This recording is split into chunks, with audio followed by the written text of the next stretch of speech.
Swastiastu. Perkenalkan, nama saya Putri Agustini dengan NIM DS 01250113. Di sini saya akan menceritakan tentang upacara Raja Suya hingga kematian Sisupala. Saat itu Indra Prasta diselimuti kebahagiaan. Yudhistira akan melakukan upacara Raja Suya dan persiapannya sangat meriah. Maharishi Vyasa pun ada di sana untuk membimbing Yudhistira. Ia mengundang semua raja dari berbagai kerajaan. Singkat cerita, Raja Suya pun berlangsung dengan lancar. Di tengah banyaknya rintangan, tibalah hari penobatan. Semua resi yang ada di sana memberikan berkat mereka kepada Yudhistira. Narada yang ada di sana, pikirannya tidak memikirkan apa yang sedang terjadi. Pikirannya sibuk memikirkan masa yang akan datang. Ia melihat Krishna duduk di sana, di samping singgasana dengan senyuman yang abadi di bibirnya. Namun, ia melihat ke tengah sumbu di mana masa Bharatawarsha harus diperbarui. Ia melihat Krishna tak lagi menampakkan senyum di bibirnya. Matanya tampak berduka dan sedih. Ekspresinya pun nampak sangat muram. Narada mengalihkan perhatiannya pada Yudhistira. Ia melihat bahwa raja yang tak berdosa ini menjadi penyebab kehancuran seluruh keturunan ksatria. Ia mengalihkan pandangannya pada Draupadi. Ia melihat ramalan tentangnya telah terjadi. Duryodhana kini hanya bisa mengikit bibirnya untuk menahan rasa iri hati dan amarah di dalam hatinya. Sekuni dengan mata liciknya melihat semua kejadian dan sebuah senyuman licik nampak terlihat jelas di bibirnya. Narada seperti melihat gambaran kematian Radea yang dibunuh oleh adiknya sendiri yang tidak dia ketahui. Ia melihat pertempuran di Kurukshetra yang mulia dipenuhi dengan mayat-mayat para ksatria. Terikat dengan ikatan duniawi, Narada dipenuhi dengan rasa kasihan yang mendalam terhadap para pangeran yang terkutuk itu. Penobatan pun telah usai. Yudhistira diminta untuk menentukan siapa yang akan menjadi tamu kehormatan. Berkat usulan dari kakeknya yaitu Bhisma, Yudhistira memilih Krishna untuk menjadi tamu kehormatan. Kemudian ia pun meminta Sadewa untuk menyiapkan hal-hal yang diperlukan untuk melakukan puja. Sadewa duduk di kaki Krishna dan dengan air mata yang mengalir, ia menyentuh kaki yang terberkati itu dan membasuhnya dengan lembut.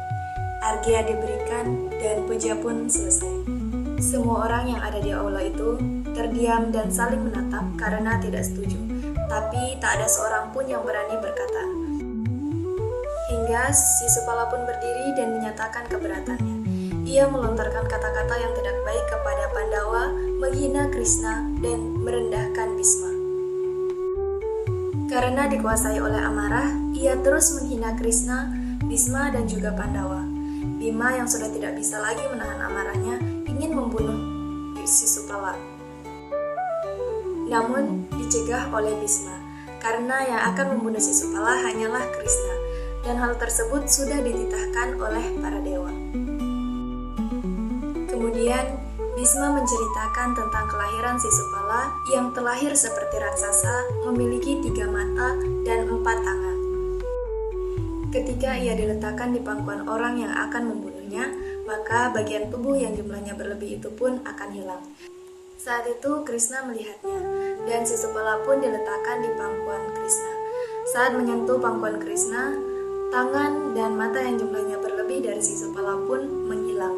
Ibunya sangat khawatir karena Sisupala akan dibunuh oleh sepupunya sendiri.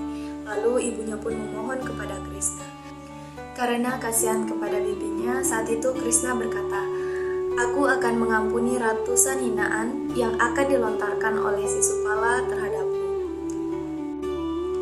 Hingga waktu berlalu, Krishna yang menerima surat dari Rukmi membawa pergi Rukmi tepat di hari di mana ia akan dinikahkan dengan Sisupala. Sejak saat itulah Sisupala mulai menyimpan dendam pada Krishna. Sisupala yang masih dikuasai oleh amarah menantang Krishna untuk bertarung. Krishna berharap suasana yang tidak baik ini dapat ia hindari. Ia tidak ingin ketenangannya terganggu. Namun, tantangan itu harus ia terima. Karena itu adalah aturan kesatria bahwa tidak boleh menolak suatu tantangan. Ia pun berjalan menuju kereta dengan dituntun oleh Bhisma, sembari menyapa semua raja-raja yang ada di sana. Ia berkata, "Aku ingin semua yang ada di sini mengetahui semua kejahatan yang telah dilakukan oleh Sisupala." Lalu, ia pun menceritakan semua kejahatan-kejahatan yang telah dilakukan oleh Sisupala, juga janjinya yang akan mengampuni ratusan hinaan yang ia lontarkan kepada Krishna. Namun, jumlah itu sudah melebihi batas sejak zaman dahulu. Kini, ia menantang Krishna untuk bertarung. Krishna harus menerimanya dan membunuh pendosa itu yang telah menghinanya dan juga Bhisma. Yudhishthira yang khawatir dengan pertanda buruk ini bertanya kepada Narada. Narada menyatakan bahwa pertanda buruk ini akan menyebabkan malapetaka besar. Pertempuran semakin sengit. Krishna mengeluarkan cakranya dan melemparkannya kepada Sisupala. Cakranya melayang dan memenggal kepala Sisupala dari tubuhnya. Kematian Sisupala diikuti oleh goncangan alam yang sangat dahsyat.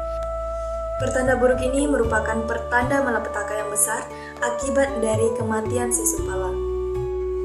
Terbunuhnya Sisupala berarti sesuatu yang buruk bagi seluruh dunia. Itu adalah perkiraan yang diberikan oleh para resi yang berkumpul di tempat itu. Sekian storytelling atau masa tua dari saya tutup dengan Parama Santi. Om Santi, Santi, Santi.